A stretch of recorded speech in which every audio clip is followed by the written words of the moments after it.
Welcome to Mysteries to Die For, and this toe tag. I am TG Wolff, and I'm here with Jack, my piano player and producer. This is normally a podcast where we combine storytelling with original music to put you at the heart of a murder, mystery, and mayhem. Today is a bonus episode that we call a toe tag. It's the first chapter from a fresh release in the mystery, crime, and thriller genre. Today's featured release is Dream Stalker by Nancy Gardner. All right, we are going to jump in and you all are going to get a treat. So Nancy's chapters are pretty short, and so instead of just doing the first chapter, we're going to do the first two.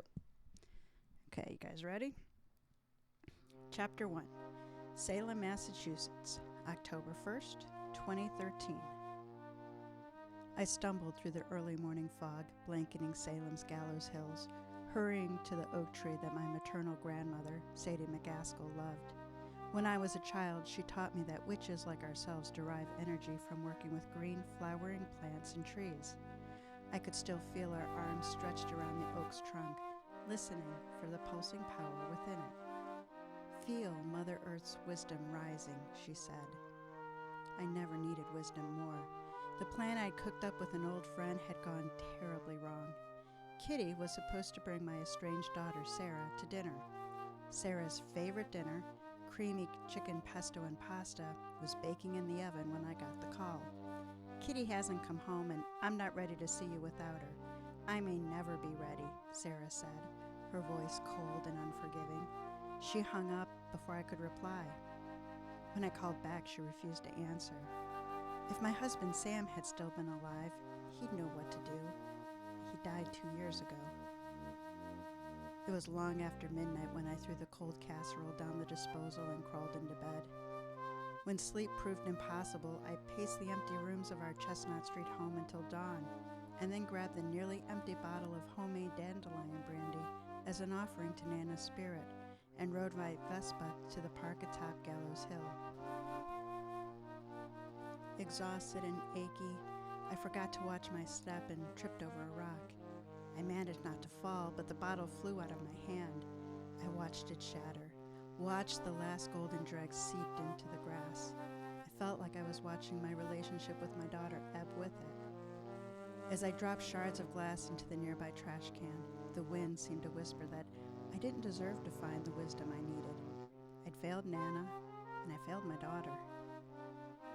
Enough self-pity. I pulled my leather jacket tighter and scurried past the crumbling pavilion and rusting flagpole to the ancient oak. Once again, I pressed my cheek to the rough bark, closed my eyes, and waited. The bolt paused. The crow landed in the branches above me, cawing and shaking loose a shower of dead leaves. I opened my eyes, and for a moment, Nana's face wavered above me. Then she was gone, leaving me with my questions unanswered. My cell vibrated. Who would call me this early? Sarah? Kitty with an explanation? I checked the screen. It was neither. Honey Campbell, my landlord and good friend. She owned the building on Pickering Wharf where we both ran our businesses. Her barbershop took up the first floor. My herbal studio, Healing Time, sat above it. Hi, honey. What's up? Thought you want to know that your friend Kitty came looking for you this morning. Honey scented her soft Scottish brogue. And by the by, she looked like sheet. She stumbled off toward Moe's. You might find her there. 2 months earlier, Kitty had stopped me on the street. I'd taken her for a panhandler and almost turned her away. Then she said, Lily, don't you remember me? My parents took us to New York to see West Side Story. We had the best time. We shared a cup of coffee and Kitty shared her story. She'd been a high school biology teacher when she'd been diagnosed with early onset Alzheimer's. The disease had taken everything from her teaching career, her home, her reason for living. She ended up lost on the streets. Things had taken a turn for the better for Kitty when she found a permanent bed at St. Bridget's homeless shelter, and because of the doctor who volunteered his services there, Kitty's memory was making a remarkable improvement. Thanks, honey. I'm on the way. I dashed back to the Vespa, strapped on my helmet, and started the engine. Usually, the thrum of the engine beneath me and the slapping rhythm of my braid tapping against my back soothed me. not this morning. I pressed the throttle and hurried to Pickering Wharf, determined to find out what had gone wrong last night.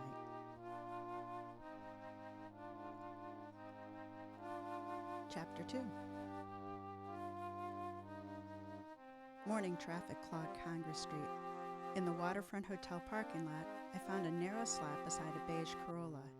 This being Salem in October, a huge inflated jack-o'-lantern sat strapped to its roof, clear evidence that Salem's silly season had begun. I scanned the walkway beyond the hotel and glimpsed a fast-moving figure disappear down an alley along the South River Channel.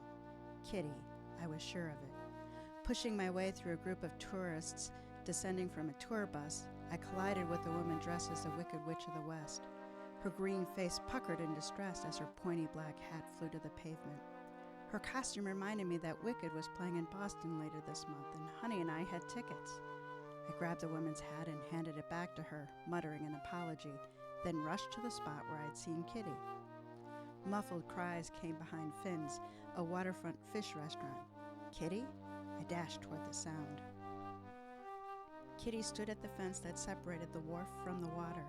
Hands balled into fists, she delivered pounding blows to her own head. Can't remember, whack. Can't remember, whack. Can't remember, whack. I raced to her side and grabbed her flailing hands. Stop, Kitty! We struggled for a long moment before she raised her gaze, unblinking eyes to my face. She stopped fighting my grip. I pressed my face closer. It's me, Lily. She blinked and then her gaze cleared. Lily? Yes, it's me, I said. Whatever is wrong, we'll fix it. I released her wrists and gently guided her back to Pickering Way. We sat on the bench in front of Moe's coffee shop. This was not the same Kitty I'd had coffee with the week before. That Kitty had been sure that her new meds were curing her of the debilitating Alzheimer's that had ruined her life. That Kitty wore a smart gray suit she had picked up in a thrift shop for an upcoming interview for a job as a lab technician at Salem State University's biology lab. That Kitty had brought a note from Sarah, agreeing to come to dinner. Now Kitty's wispy white hair flew in all directions. Her faded plaid flannel shirt was buttoned wrong, and her sweatpants were ripped and mud-caked. She smelled of sweat and urine. Where were you last night? I asked. Kitty's eyes filled with confusion. Last night? Why didn't you bring Sarah to dinner? I asked. She began racking back and forth on the bench. Can't remember. I put my hand gently on her back. It's all right. We can talk about Sarah later. Kitty mumbled something. I leaned closer. What did you say? Kitty's gaze fixed on the amber nugget hanging from my gold chain necklace. The luciferase enzyme produces the firefly's bioluminescence. It's the most efficient lightning in the world, she said. Luciferase? Bioluminescence? My fingers rose to my neck. The amber felt warm, and the ancient firefly trapped inside for eons seemed to flutter its wings. Suddenly, I was 12 years old again and thanking my grandmother for my birthday gift. Always wear this, Nana told me. It's been passed down to each new generation of dreamwalkers in our family. The firefly inside of you will light your journey to the truth. Kitty touched the amber. I wish I had your power. I pulled back. Don't say that, Kitty. It ruined my life. What was Shadowland like? She asked. What was it like? All I could remember was waking up in the hospital. Frightening, I said. Kitty nodded. We sat quietly for a few moments, soothed by the warm sunlight. And then the sweet moment of connection was lost. Kitty began moaning again. What's wrong? I asked. Headache, Kitty answered. Hurts bad. Her pale lips and bloodshot eyes frightened me. Should we call a doctor? I asked. No doctor. Is she having a migraine? I sometimes had them, and caffeine helped mine. If I could ease her pain, it might be easier to convince her to let me get her some medical help. Let me give you a cup of coffee, I said. Coffee? She fumbled with the button on the breast pocket flap of her shirt. Yes, coffee, but first... She put a tiny key into my palm and closed my fingers over it. "What's this for?" I asked. "Find the truth," she answered. I was about to ask her what she meant when she doubled over. "Hurts, hurts, hurts," she said. I rose from the bench in a panic to get that coffee, but she grabbed my hand and whispered something. "What?" I asked, leaning down. "Do you believe in hell?" The question seemed odd. Even as a preteen at the Catholic school we both attended, Kitty had declared herself an atheist. "Tell me," she begged, desperation in her voice. "I believe humans create their own heaven and hell on earth by the choices they make," I told her. She let go of my hand, giving me a thin, brief smile. "I hope you're right." I rushed into Moe's and ordered a coffee. When I returned 2 minutes later, Kitty had disappeared. I scanned the pier. The Hannah Glover's horn blared. The tour ship pulled past, revealing Kitty running across Congress Street Bridge, her gray hair whipped by the wind. "Kitty, wait up!" I sprinted after her, skirting the cruise ship office building. She ignored me and lifted her foot onto the bottom rung of the bridge's metal railing. My heart pounded. Suicide. That's why she asked about hell. "Kitty, don't, please," I huffed out, nearly out of breath. She turned to me, shook her head, and scrambled to the top rail and crawled across it on her hands and knees. I didn't want to spook her, so I forced myself to slow down. "Come on now, Kitty. We haven't finished talking." Carefully, she turned to face the harbor. I inched my way along the rail until I was 10 feet away. She teetered, forward and back, and then tipped forward. She was too close to the edge. "Hurts," she said, her voice a ragged whisper. "Please, Lily, find the truth." And then she lurched forward. I lunged. The threadbare flannel slipped through my fingers, and I watched in horror as my dear old friend flapped her arms like a strange, sorry bird. She thudded to the pier below. I forced my vision to focus as I peered over the railing. Kitty lay still on the wooden pier.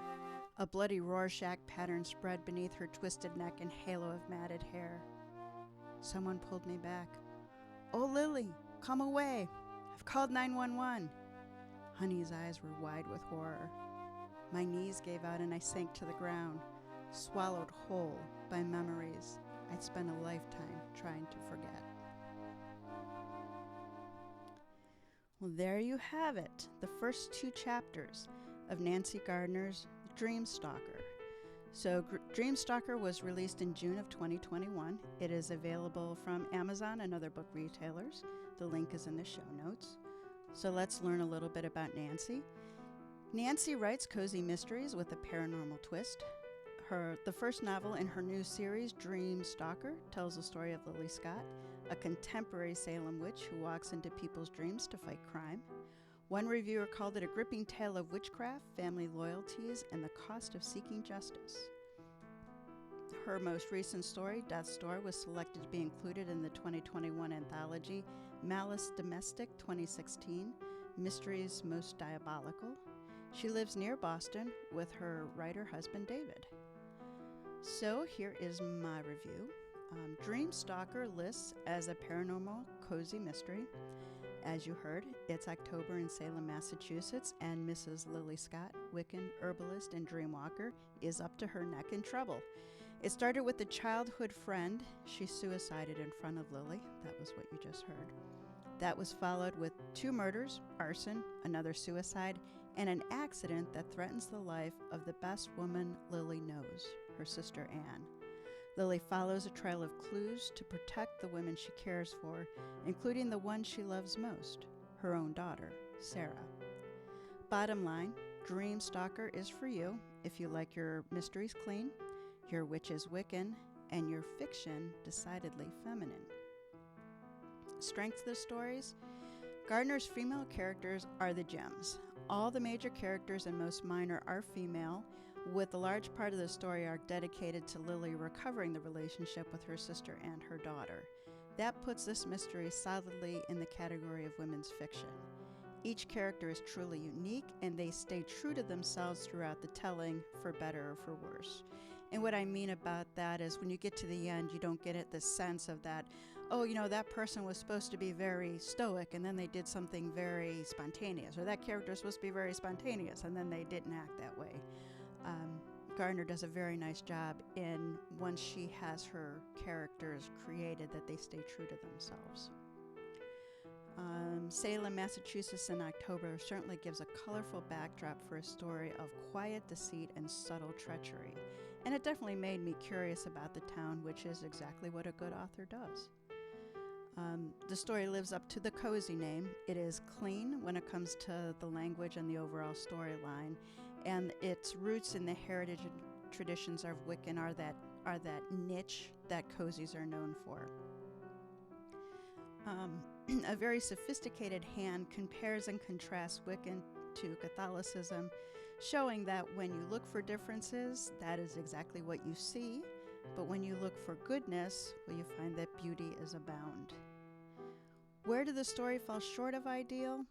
Well, this story is listed as paranormal, so for readers who prefer moderation and paranormal, you'll appreciate Gardner's sparing hand with Lily's dreamwalking. As a reader who loves the power and imagination of the world beyond our own, I prefer to see paranormal in the same way that I want chocolate syrup on my ice cream, and so I was left wanting more. In my opinion, framing this story as a women's fiction cozy mystery better casts the light of the story. Lily has a lot of work to do if she's going to solve the mystery, save the shelter her sister runs, and repairs the relationship that are most vital to her. So that is it for Dream Stalker by Nancy Gardner. Pick it up, read it, write a review, tell a friend about it, especially those readers of cozy mysteries. Help those who love this type of story to find Nancy and Dream Stalker. Thank you very much for joining us, and join us next week for our regular Mysteries to Die For episode. Take care.